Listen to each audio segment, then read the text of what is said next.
Hello, friends, and let's get started. A bachelorette party in Miami seemed like a dubious idea to Liz. When a friend invited her to the party, she hesitated for a long time, whether to refuse, citing her busy schedule and her husband's serious business, or to give up on conventions and go. But her friends were insistent.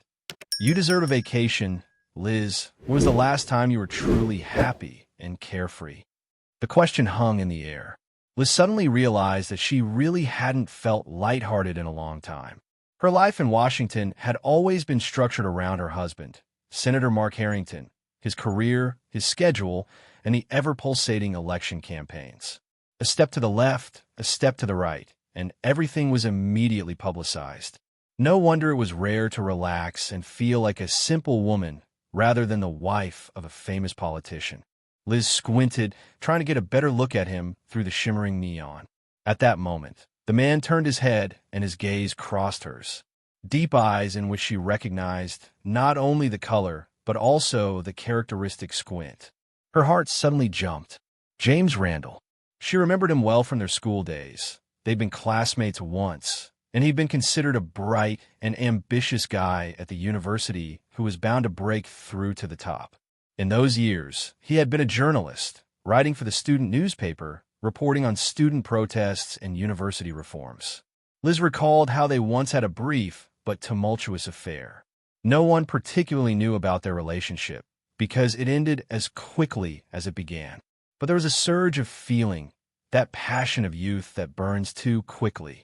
And now, years later, they met in Miami, their eyes touching again, as if the distance of time that had separated them had been swept away. Liz's chest stirred with old emotions, and at the same time a slight fear. What was he doing here? Maybe it was just a coincidence. But in the same second, she saw him rise from his seat and head toward her, confidently, without averting his gaze. "Liz?" He called out in a low voice, his velvet timbre breaking through the noise of the club. "Hi, James," she mumbled, feeling her mouth dry. Miami greeted her with hot air and humidity that made her skin glossy within minutes of leaving the air-conditioned airport lounge. A friend, Martha, who was about to get married, clapped her hands happily when she saw Liz at the baggage claim. The other passengers were buzzing around, talking loudly in Spanish and laughing as they ran after their suitcases. And Liz, in that moment, felt like she was taking her first breath of freedom in months. No one knew her here.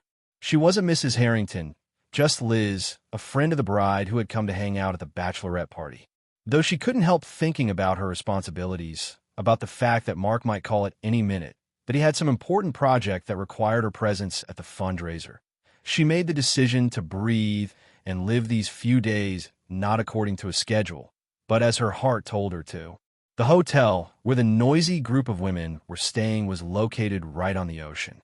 From the window of the room opened a magnificent view of the strip of sand and turquoise waves, which sparkled under the midday sun. On the evening of the first day, they would go to a trendy nightclub called Delirium, whose name sounded like a promise of crazy fun or a warning of the consequences to come. The hot tropical twilight, the city lights, the glare of neon on the wet pavement, all of it mesmerized Liz, who was used to the subdued scenery of Washington, D.C.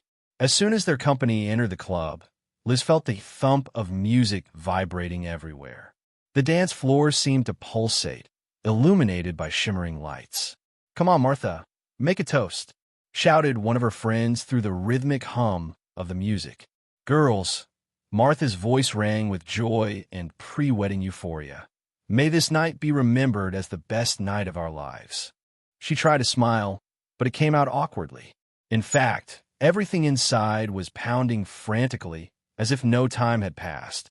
He was an old acquaintance, and someone more than an acquaintance.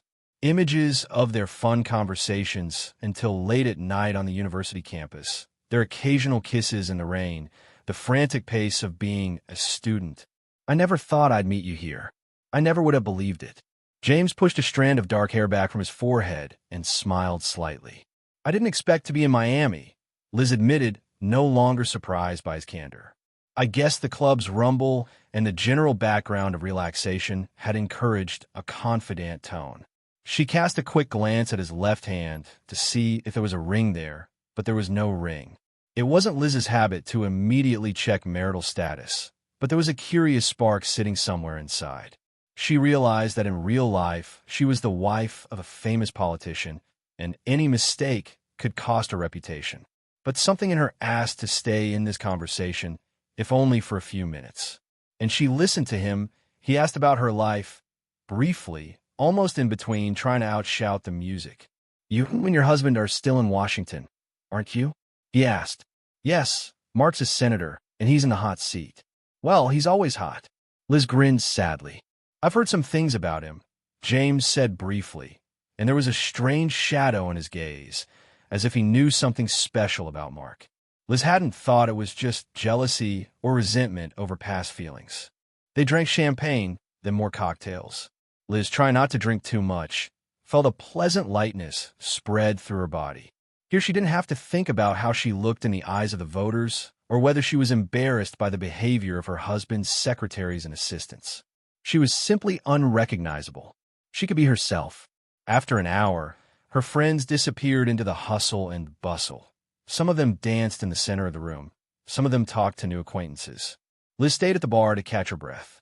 She asked the bartender for something unobtrusive, and he placed a glass of a light pink cocktail that smelled of strawberries and lime. Liz took a small sip and felt a pleasant shiver run through her body. Her eyes slid over the clubhouse with a machine-like glance. From here, from a half-dark corner near the bar, she could see the whole panorama of fun. Bright lights, dancing couples, waiters running to the next table. Suddenly, her attention was caught by a man sitting a little farther away, closer to the other end of the bar. White shirt, top button undone, dark pants, taut silhouette. But most importantly, he had a very familiar posture, that ineffable expression that mingled confidence and a slight chuckle. They talked some more about the university, about mutual acquaintances. It turned out that James was working in journalism, and Liz thought that's what he's always wanted to do, and he finally got it. Then one of Martha's friends spotted Liz and started waving for her to come over to the VIP area where they had a few tables.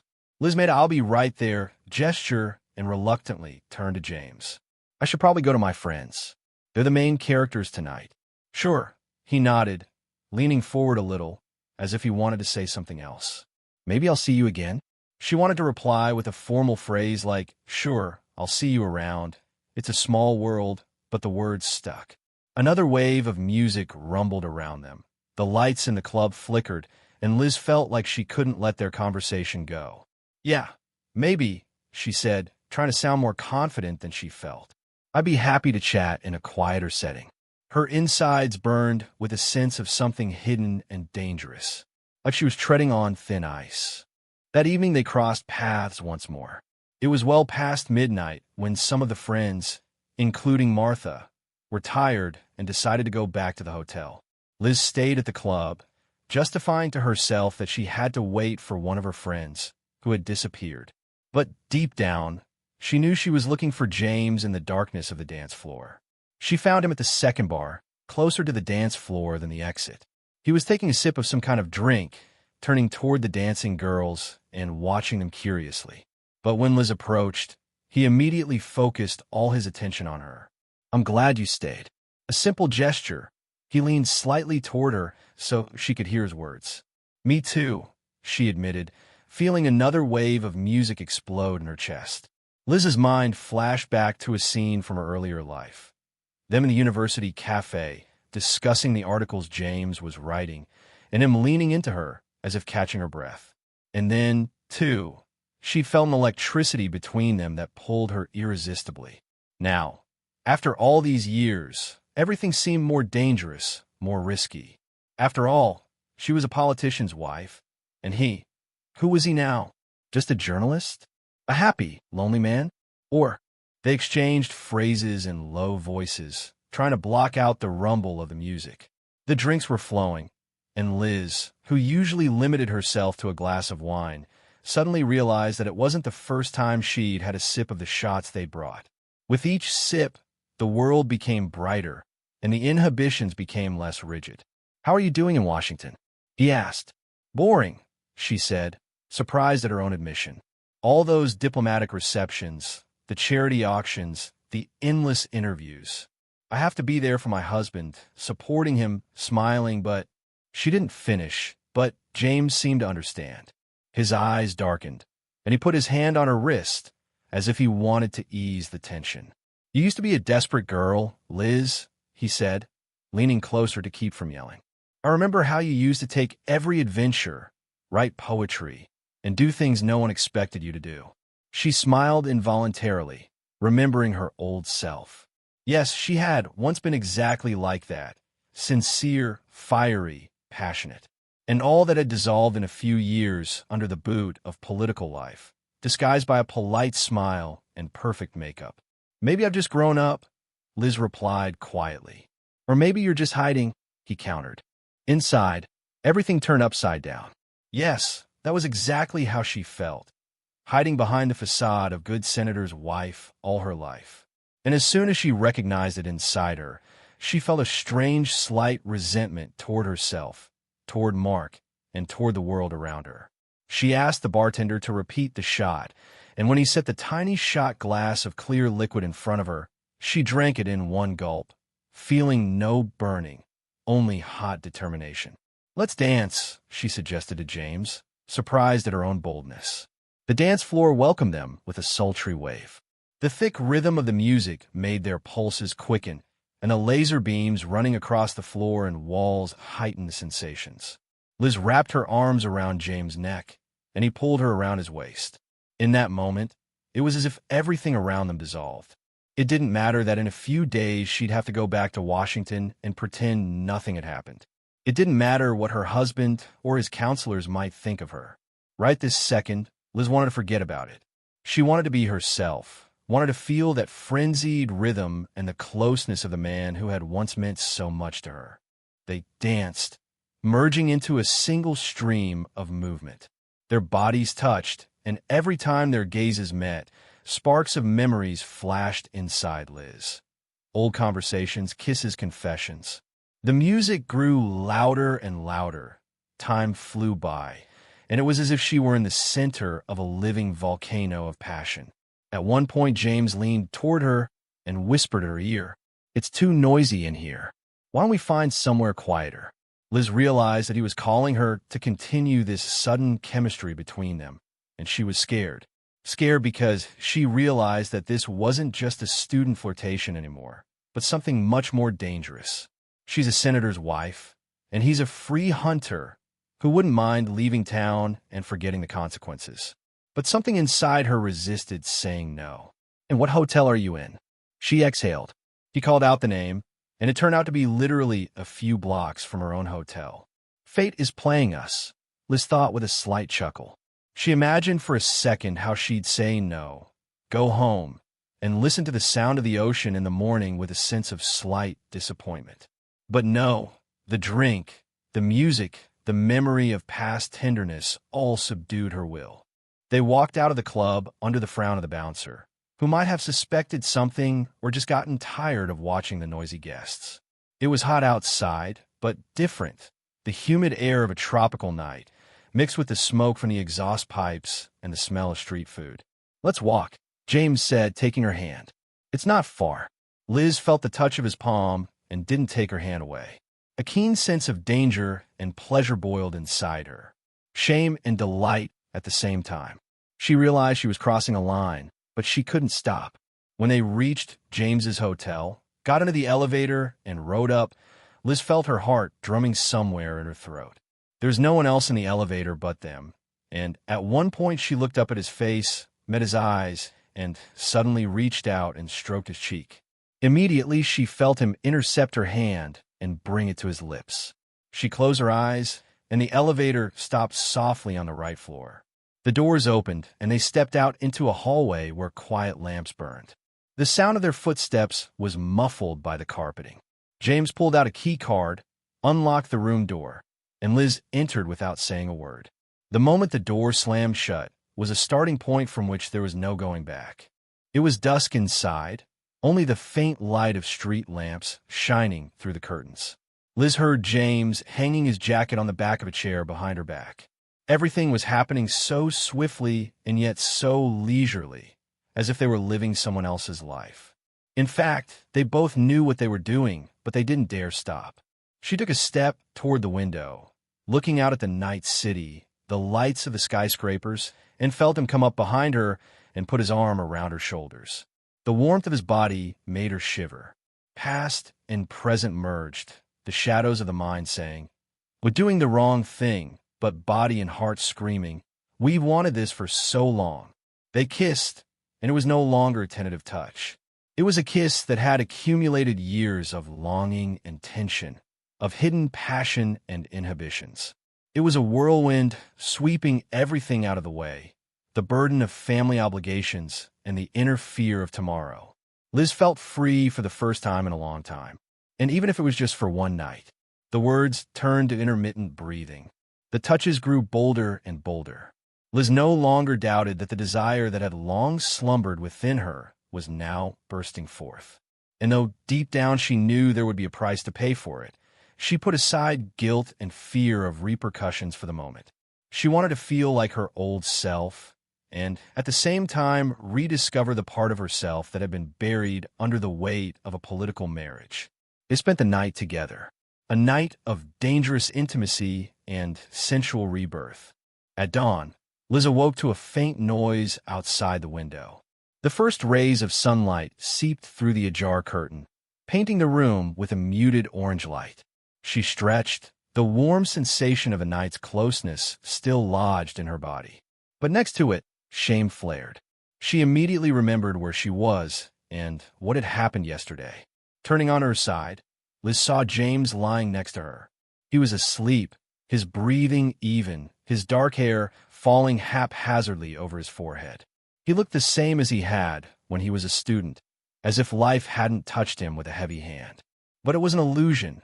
There were fine lines in the corners of his eyes, and Liz could feel how much they'd both changed. This closeness did not bring them back to their youth, but emphasized how far they had fallen from their former ideals. Liz wanted to get up, but felt herself being pulled back under the covers. A strange excitement, a mixture of guilt and pleasant memories, held her back. Still, she carefully disentangled herself from James' embrace so as not to wake him. She needed to get back to her friends before anyone noticed her long absence. Perhaps she would have just left the room in a hurry, in English, without saying a word.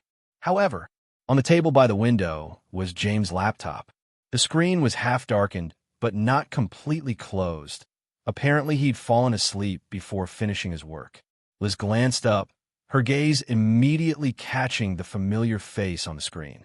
Her heart thudded into her ribs as she recognized the image that flashed before her. It was her husband, Senator Mark Harrington. Liz let out a gasp and took a step forward. The headline on the monitor read, "Senator Mark Harrington exposed. Corruption, treason, dirty deals." Something inside her shivered. She froze, unable to believe her eyes. James was writing an article about her husband? But why? 1,000 questions whirled through her mind. Could it be that he was using her intimacy to gather information? Or was it more complicated than that? Before Liz knew it, quiet footsteps sounded behind her. She turned sharply and saw that James had woken up and was now standing, frowning slightly. He realized that she was seeing his materials. Her face must have expressed the whole gamut of feelings, from panic to indignation. It was the hangover of truth, the morning when you have to pay for the mistakes of the night. "Liz," he began cautiously. "What does that mean?" she asked in a choked voice. "Are you the journalist who's investigating Mark?" She tried to keep her composure, but everything was churning inside. It was like a betrayal. What a horror. After their ardent night, she would discover that he was about to release dirt on her husband. Even if she wasn't happily married, she was outraged at the very realization that she might be just a source of information or a bargaining chip in someone else's game. "Liz, listen to me." James took a step toward her, but she recoiled, not wanting him to touch her. "Let me explain." There was a tense silence, broken only by the resounding pounding of her heart in Liz's ears. James took a deep breath, as if setting himself up for an unpleasant conversation. "Yes, I'm a journalist. I'm writing an exposé about your husband." But this isn't about you. I've been working on this investigation for 6 months. I have hard evidence that your husband is not who he says he is. I didn't want to drag you into this, Liz broke into a whisper of bitterness and anger. And yet you let yourself sleep with me? She didn't shout for fear of being heard in the neighboring hotel rooms, but her voice was distinct. The air seemed to thicken with emotion. Something happened between us that should have happened back at the university, he said quietly. Yes, it may have been unwise. But believe me, it wasn't my intention to use you. Then why? She stammered, trying to hold back the tears. Why didn't you tell me the truth before it happened? She turned sharply away from the window. The lights of the city floated before her eyes, already illuminated by the dawn light. In the back of her mind, she was torn by a contradiction. On the one hand, she was truly outraged. On the other, she knew that Mark was not sinless either. But to take such a stab in the back from James, who had stirred up feelings in her, was something she hadn't expected. James spoke softly, trying not to raise his voice. I was going to tell you, but not at the club, not that night. I thought we'd have time to talk. Liz, your husband has a lot to hide. He's not only corrupt, he's involved in schemes that pose a serious threat to national security. I already have a lot of material on him. I know how to make it public, but I didn't want to go through you, okay? Liz didn't know whether to believe him or not. After all, she had the headline of the article firmly in her mind. Senator Harrington's expose, loud, catchy, ready for publication. But over the past few months, she'd noticed something wrong herself. Some furtive meetings with Mark, phone calls at night, irritated whispers behind closed doors. He was rarely frank with her, and it had been a long time since they'd had heart-to-heart conversations. However, for what it was worth, Mark was still her husband, albeit without a spark in the relationship. Albeit with constant tension, he had done a lot for her stable life. After all, she was his wife, a role she was already used to playing. What makes you so sure I have to listen to you? Liz squeezed out, turning back to him. Why should I believe any of this is true? Because I know you, Liz, he answered, his eyes hard, almost pleading. You can't live with the knowledge that your husband is committing crimes and you're turning a blind eye. You have been clever and brave, always seeking the truth. Will you play along with him now? Those words struck a nerve. Once upon a time, indeed, Liz had been involved in student activism, speaking out against corruption, arguing with professors about double standards in politics. And now she's part of that game herself, being the wife of a powerful senator. The world had turned upside down, and Liz herself no longer knew who she was or whose side she was on. She sank to the edge of the bed with a heavy sigh, resting her elbows on her knees and covering her face with her hands. Inside, everything was spinning like a hurricane. Pain, guilt, resentment, and some bitter clarity. She couldn't look at James anymore. His presence was burning her. Liz, he began, taking a step toward her. Don't come near me. She cut him off, raising her hand. I need to figure out what's going on. She stood up abruptly, trying not to look in his direction. I need to leave before anyone notices I'm gone. I don't know what to do, but I can't stay here right now. She almost ran out of the room, slamming the door behind her. A crazy thought pulsed through her head. I cheated on my husband with a man who was going to destroy him. Liz ran back to her hotel, afraid that one of her friends or the staff would see her disheveled, crumpled with a morning hangover. Slipping into her room, she leaned against the door and exhaled noisily. How did I get to this point? It was running through her head. Before she could rest, however, Martha knocked on the door. Liz, horrified at the thought that her friend might guess everything, quickly fixed her hair and let her in. Liz, what have you been missing? Martha began half jokingly, half anxiously. We looked for you last night. You weren't answering your phone. Are you all right? Is everything all right? Liz lied, trying to look more or less awake. I was just tired and decided to take a walk and come back on my own. The connection must have been glitchy. It's fine, really. Martha looked at her curiously, but didn't go into details. She didn't have time for that. The wedding was coming up, the worries, the emotions. Besides, she knew that Liz could be withdrawn when something was bothering her. Martha only wished her to rest and warned her that they were going to a farewell dinner that evening, so that Liz wouldn't be gone for long. When her friend left, Liz let herself collapse onto the bed. Her head was splitting, though not from the amount of drink she'd had, but rather from the thoughts that were overwhelming her. James is a journalist. James is investigating Mark. Those phrases sounded like a judgment. But what if James was right? After all, she'd seen the headline, Senator Mark Harrington exposed, corruption, cheating, dirty deals. Rumors like this about Mark had been in the news before, though never officially confirmed. Each time, her husband's legal team managed to quiet the noise and deflect the threat. Liz was aware that journalists occasionally dig into Mark, but everything remained at the level of speculation. If it was a lie, James wouldn't have gone round and round. He seems genuinely convinced that Mark is the culprit, she thought. But on the other hand, she knows how attentive Mark can be, caring, though only in rare moments. And still, these calls at night, some meetings in closed restaurants. Mark himself had pointed out to her more than once that knowing too much information can be dangerous. And then there were those constant whispers from the assistants as Liz walked down the hallway. The doubts were tearing her apart.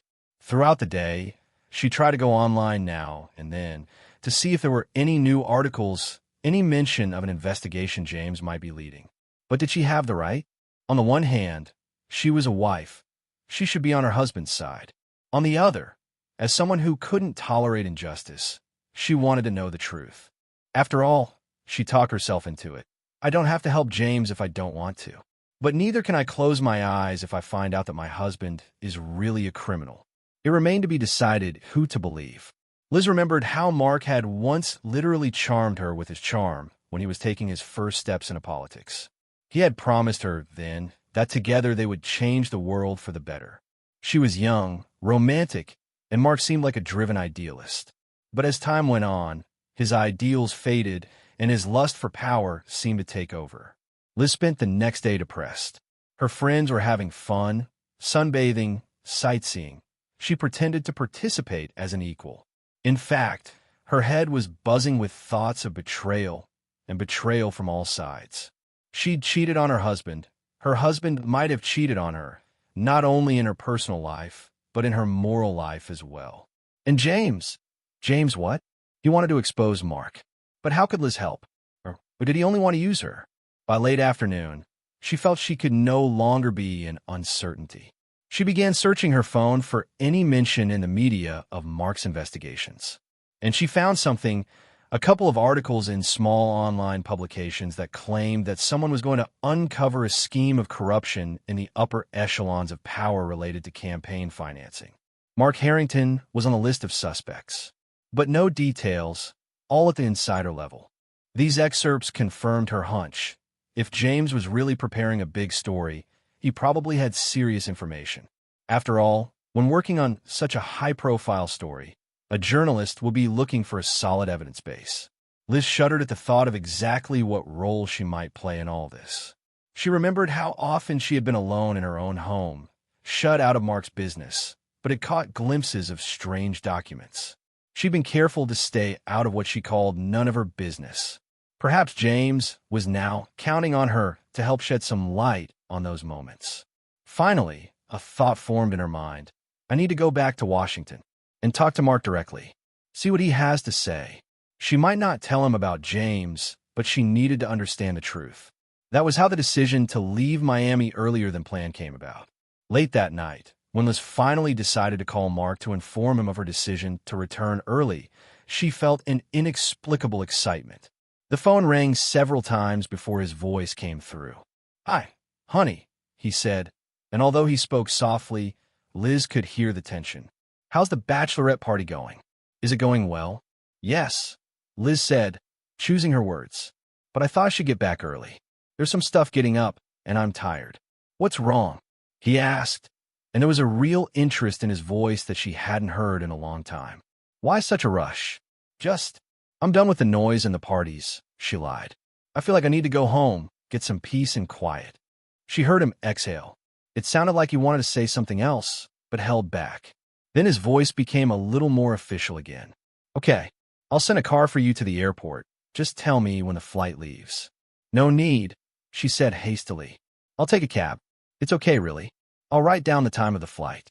There was a pause in the phone, filled with electric shocks of suspicion. Mark had obviously sensed something. Maybe he already knew about James, about the dirt, and now he was starting to get nervous? Or was it just her imagination? Okay, he said finally. I'll wait for you at home then. They said goodbye, and Liz dropped the phone on the bed, exhaling. Her hands were shaking. Tomorrow she was flying back to Washington, though she would have to put everything back on track. Early in the morning, Liz said goodbye to Martha, citing a family emergency, and hailed a cab to the airport. On the way, she received a text from James. Liz, I understand how you feel, but we need to talk. Call me when you can. She closed the messenger without replying. She didn't want to talk to him right now. It was too painful and complicated. She had to deal with her husband first. The flight passed without incident. Arriving in Washington, Liz drove to their spacious home in a fashionable neighborhood where many influential people lived. As she pulled up to the gate, she noticed unfamiliar cars parked on the property. It looked like Mark had guests or colleagues, perhaps lobbyists or campaign aides. There was someone home almost every day. A sense of privacy was rare here. After hesitating for a moment at the gate, Liz went inside. Anna, Mark's assistant, a woman in her 40s, very executive and dry in her demeanor, met her in the living room with its massive furniture. She smiled a duty smile. Liz, are you here yet? Mark is in his office, in a meeting. Can I get you some coffee? No, thank you, Liz replied. I'll go up to my room and get cleaned up. Anna nodded and disappeared around the corner of the corridor. Liz went upstairs to her bedroom, which overlooked the manicured garden. She felt like a stranger in this perfectly decorated home. Everything here screamed of her husband's status. Expensive paintings on the walls, luxurious solid wood furniture, autographed portraits of famous politicians on the shelves. But where was she in all this? She suddenly felt uncomfortable, as if she were a puppet in a puppet show called the Harrington Family. She took a shower, washing away the sweat and anxiety that had accumulated in Miami. The hot water felt good, but it didn't wash away the heaviness on her soul. How do I talk to Mark? What to say? She thought. Admit I've been seeing an old friend who's writing an exposé. After drying her hair, Liz dressed in comfortable but elegant house clothes and went downstairs. She walked quietly along the hallway, leading to the study, and heard muffled voices. Mark was talking to someone about numbers, budgets, competitive pressures. When the door suddenly opened, Liz jerked back to avoid coming face to face with the man who stepped out, a tall man in an expensive suit who appeared to be a lobbyist. He looked at her with slight surprise and bowed as he passed. Whereupon, she heard Mark say, Liz, come in. She entered the office. Mark was sitting at an imposing desk littered with folders and documents. He was wearing an austere jacket, one button undone, his tie slightly loosened. He looked tired, but when he noticed her, a smile flashed across his face. Glad you're back. How was the Bachelorette party? Did it go well?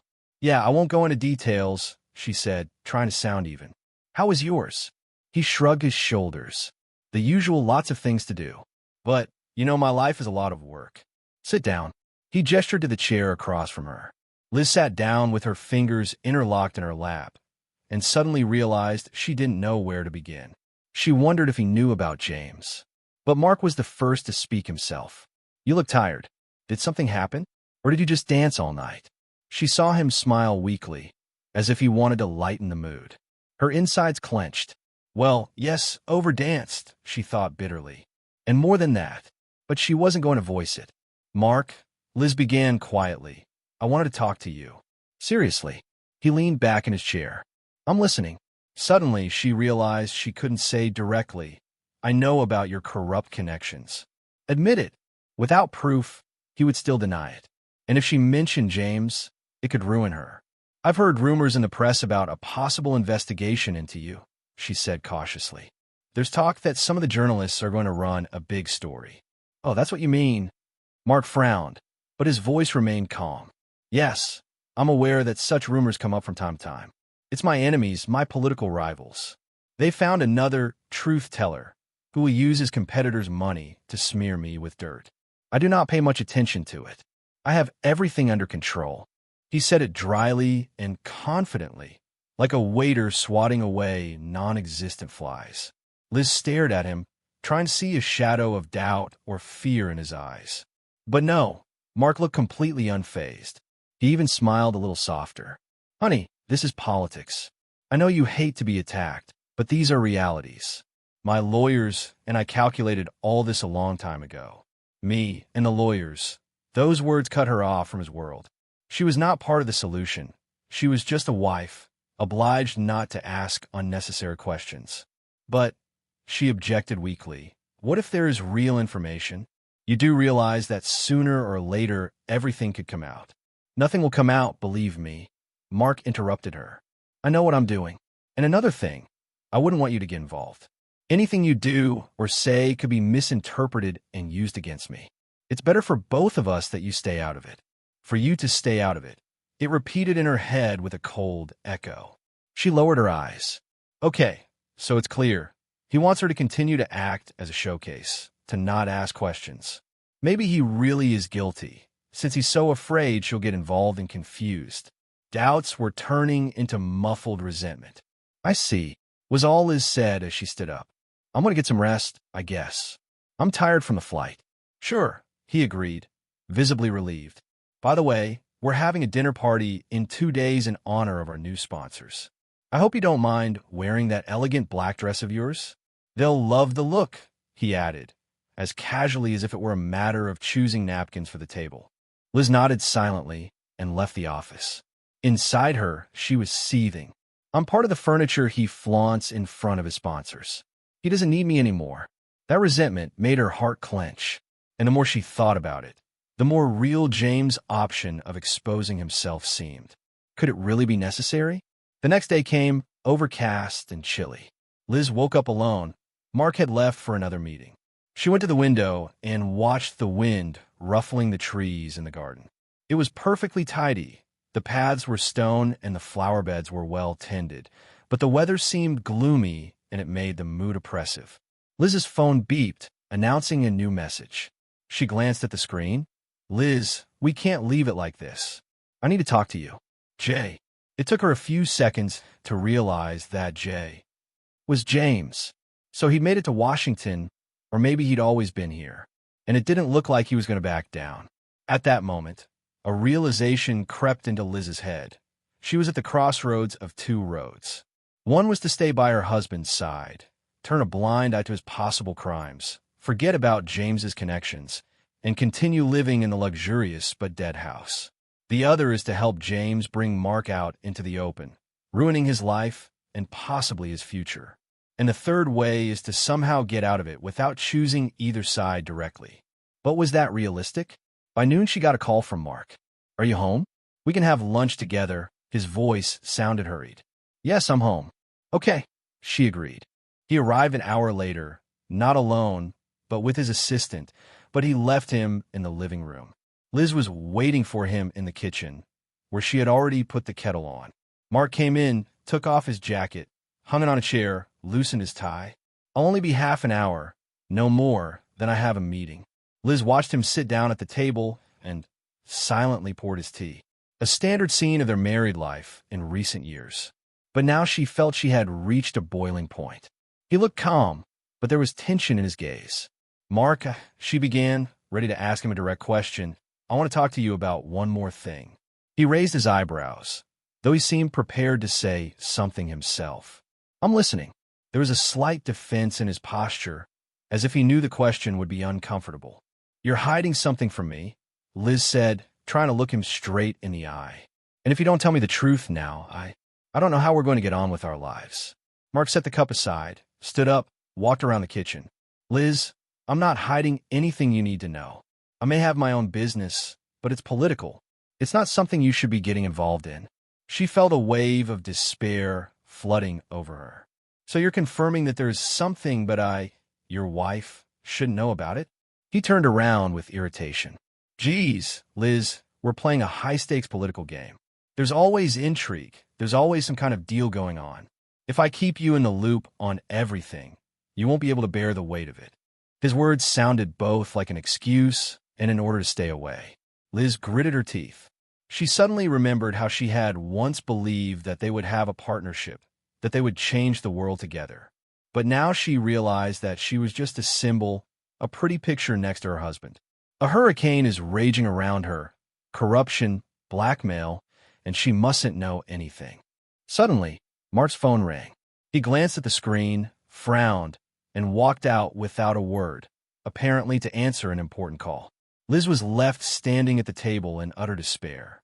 It was obvious to her. He wasn't going to share the truth, nor did he think she had the right to. At that moment, a call came in on her own cell phone. Liz saw that it was James calling. Her heart twitched. She slowly brought the receiver to her ear.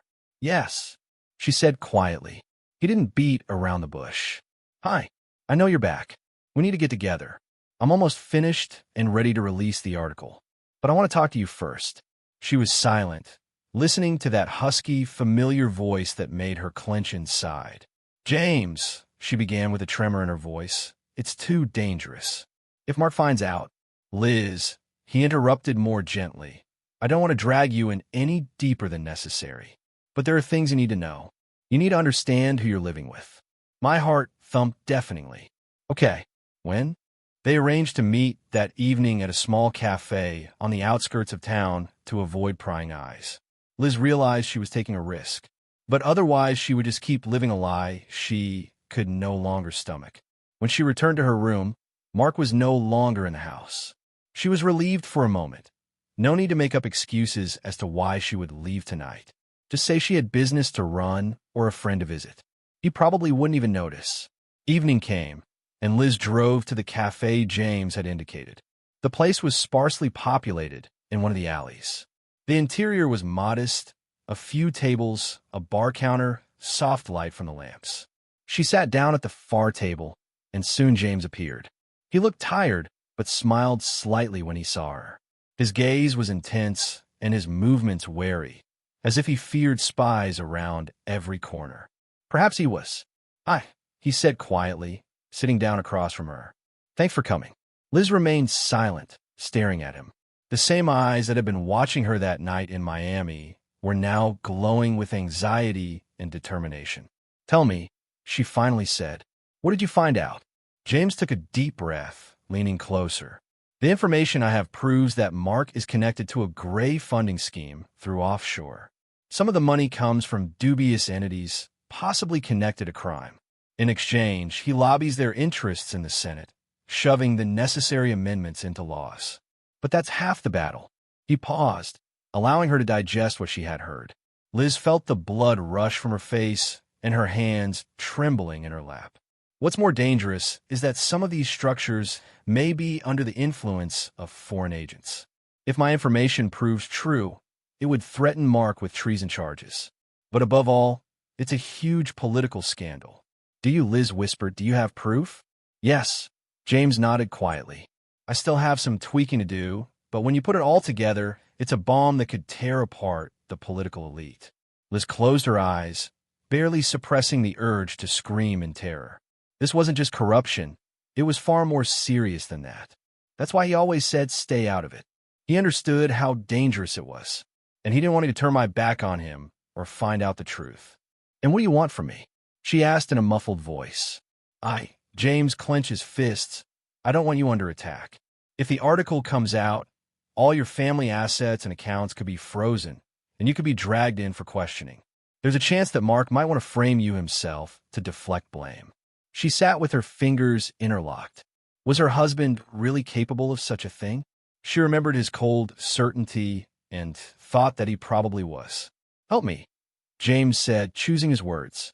"If you have any letters, notes, faxes, phone calls, anything that could strengthen the evidence, it would speed up the process. The stronger my evidence base, the harder it will be for Mark to get away with it." Liz leaned back in her chair dramatically. This is it.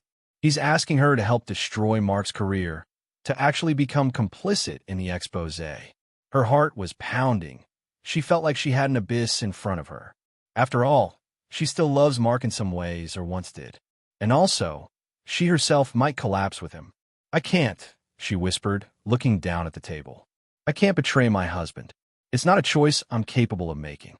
Her words sounded like a sentence. James lowered his eyes. "Understand. But understand me, too. The truth must prevail, and I can't stop. It's my life's work. Liz nodded. There was a heavy silence between them. Dozens of thoughts flashed through her mind, but none brought relief. He's right. The truth has to come out. But Mark is my husband, flashed through her mind. She realized she couldn't go on living her life pretending she didn't know anything. But to dare an open confrontation? They sat like that, immersed in hopeless silence, until suddenly Liz's phone rang. Mark's name popped up on the screen. She glanced over at James, seeing him tense up. Yes. Liz answered, trying to sound calm. Liz, came her husband's voice. Where are you? Come home. I wanted to discuss something important. I need to know what's going on. You've been acting strange since you got back from Miami. Liz swallowed convulsively. Okay, I'll be right there. She disconnected, and James immediately asked, Does he suspect something? I don't know, Liz admitted. Maybe he does. He's very smart, James. He senses that I've changed. Be careful, he advised, standing up. If anything happens, call me anytime. Liz only nodded, feeling inexplicably anxious. She paid for her coffee, though she never took a sip. They stepped outside, where they were immediately buffeted by a cool breeze. They didn't hug or kiss goodbye. It was too hard and too scary.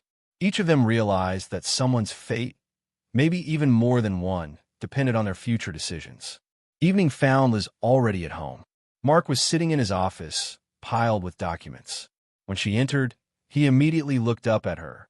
The room was in semi-darkness, the garden outside the window almost hidden in the gloom. Close the door, he asked in a calm but icy voice. She closed the door behind her and noticed that Mark was frowning. A folder lay beside him. It felt as if he had already prepared himself for a hard conversation. Where have you been? He asked without preamble. At a friend's, she lied, trying to sound casual. Don't lie to me, he said gruffly. I know you've been seeing James Randall. Liz went cold. So he was following her after all? Her mind flashed. She remembered the expensive cars, the people in black suits who were hanging around Mark. Surely there must be some among them who could follow her. Well, she admitted, trying to maintain her dignity. I met him. He's an old acquaintance of mine. An old acquaintance who is writing an article to destroy me? Mark raised his voice. You have no idea what you've gotten yourself into, Liz. What did he say to you? Did he get any information from you? No, she exclaimed, and at the same moment she realized that she was now making the final decision about which side she was on. I didn't tell him anything. Mark scrutinized her face more closely. You're hiding something. What did you have in Miami? He literally pinned her against the wall with that question. Liz remembered the night with James and barely kept silent. She couldn't admit it. It would mean disaster. She realized how jealous Mark was of his own reputation. If he found out that his wife had cheated on him with a journalist who was going to expose him, it could be disastrous. In Miami, we happened to cross paths at a club. I talked to him for a couple minutes, and that was it. And then today, he wanted to meet me, told me he was preparing dirt on you. I told him it was a lie, and I left. She lied, watching her husband's reaction. Mark remained silent, testing her with his gaze. Long seconds of tension that seemed like an eternity. Finally, he nodded slowly, as if he believed. I hope he did. It's only a matter of time before the article comes out. But I will do everything I can keep it out. Do you understand me? He stepped forward. I want you to be smart and stay out of my way. He stood up, walked around the table, and looked down at her. Coldness slid into his gaze. For the first time, Liz saw him as a man capable of cruelty. She shuddered. I didn't do anything against you, Mark, she whispered. And that's a good thing, he said, his tone softening a little. We're family, aren't we? The word family sounded like a taunt. Liz stood as if paralyzed. Part of her wanted to turn around now, to walk away, but she knew she couldn't do that. She had entered a dangerous game. The next morning, Mark must have put his plan into action. Liz noticed a suspicious buzz in the hallways of the house. Guards and aides were scurrying about, as if preparing for a storm. Mark reassured her, Don't worry, we'll take care of it. But Liz knew he was going to neutralize James. She received a call from James close to noon, speaking in an agitated whisper. Liz, I have to get out of town right away. I think they're on to me. My newsroom had been raided, and plainclothes men had come to see me. 2 of my key sources are missing. I need to get away so I can finish this story and put it online from a safe place. But I want to ask you." He hesitated. "Watch out for your husband. If he has enough influence, he could hurt you if he thinks you've been helping me." Liz listened, and her heart clenched with fear and pain. As angry as she was at James, she now realized that he was in mortal danger. But how could she help him? If she leaked any information to him now, Mark would then blame her for everything. And then what? "I don't know what to do. Take care of yourself." Those were the only words she could squeeze out. "I'll try," he said. "Goodbye, Liz." There was bitterness and tenderness in his voice, a mixture that nearly brought her to tears. She pressed stand down, realizing that he would disappear and the article probably wouldn't see the light of day. Not right away, at least. Unless some miracle happened. That evening, during a dinner party where Liz was once again playing the role of the perfect wife welcoming sponsors, she discreetly caught a glimpse of Mark stepping away from the company and heard him talking to someone on the phone. Did everything go smoothly? Great. I hope he doesn't come back. She froze, her heart sinking into her heels. So James was cornered. Mark did his best to make him disappear. Probably nothing lethal, but tough enough to keep James from continuing his mission. Liz felt like a person who had just committed a betrayal. After all, she could have warned James. She knew Mark would act, but in the end, albeit indirectly, she had helped her husband, betrayed James. Her decision not to oppose Mark was the deciding factor that gave him the advantage. The evening continued, with the guests complimenting Liz on her beauty, toasting her, laughing and clinking glasses. But she did everything automatically, trying not to give away the trembling in her hands. Inside, she felt like her soul was being torn apart. Maybe this is the right thing to do. She repeated to herself, trying to soothe her conscience, but was impossible to soothe. Late at night, as the house fell into silence, Liz stood at the mirror in the spacious bedroom. Her ball gown hung on her like someone else's, too heavy and puffy. Mark walked in behind her, slightly relaxed after cocktails and pleasant conversations with her sponsors. He walked over to her, looked in the mirror at her reflection. "You were absolutely gorgeous tonight. They admired you," he said almost softly. "Do you see how good it is?" She didn't answer. He touched her shoulder with his hand, but she felt no warmth. It was like being touched by someone she barely knew. "Soon we'll have all this business wrapped up," Mark continued, "and we can move on with our lives in peace." A quiet life? The thought echoed in her head with a bitter laugh. Her life had become a bargain. She plays the role of dutiful wife, and he gives her status, comfort, and protection.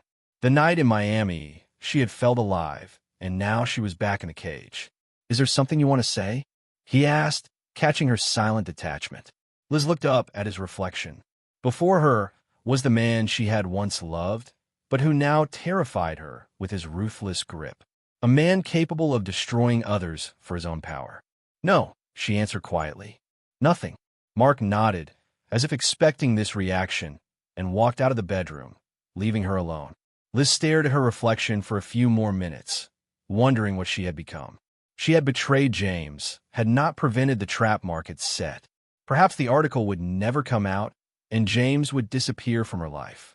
She would remain here in a cold, beautiful house, continuing to walk hand in hand with a man she didn't love. But after all, she had already made her choice, consciously or not. Outside the window, the rain was beginning to drizzle. Suddenly the lights in the room went out, and Liz saw only her blurred reflection in the mirror.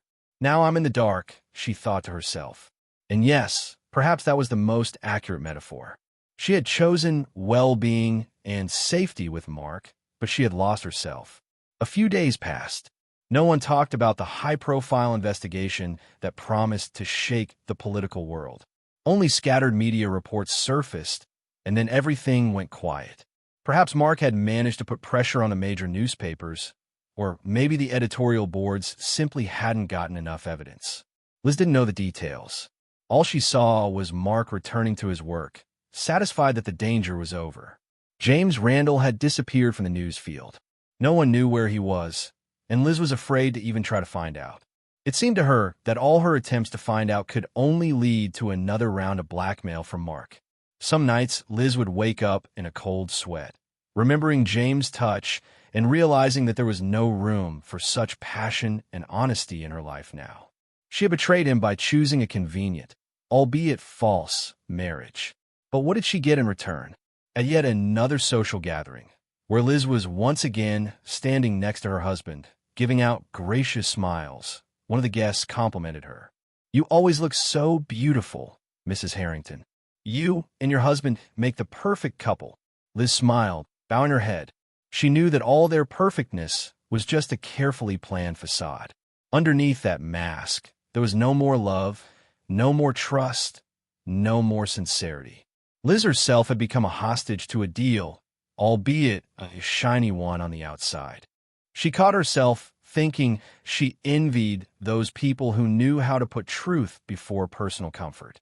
Apparently, she'd once been like that, but now things were different. Have I betrayed myself? She asked herself every time she looked in the mirror, and she couldn't find an answer. Or rather, the answer was obvious, but terribly hard to admit. She'd realized at the moment she'd betrayed James, the man who'd risked everything for the truth.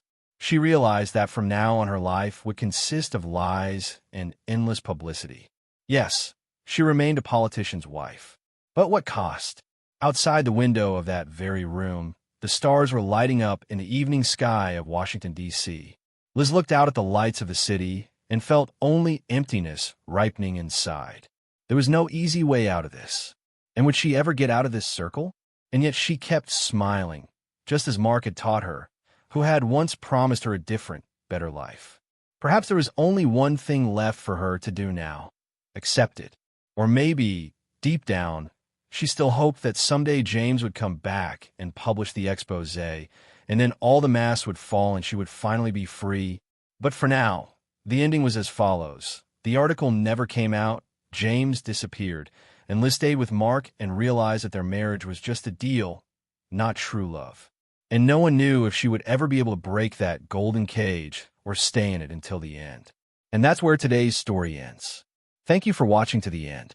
If you enjoyed it, don't forget to like and comment. We'd love to discuss this story with you. See you in the next video.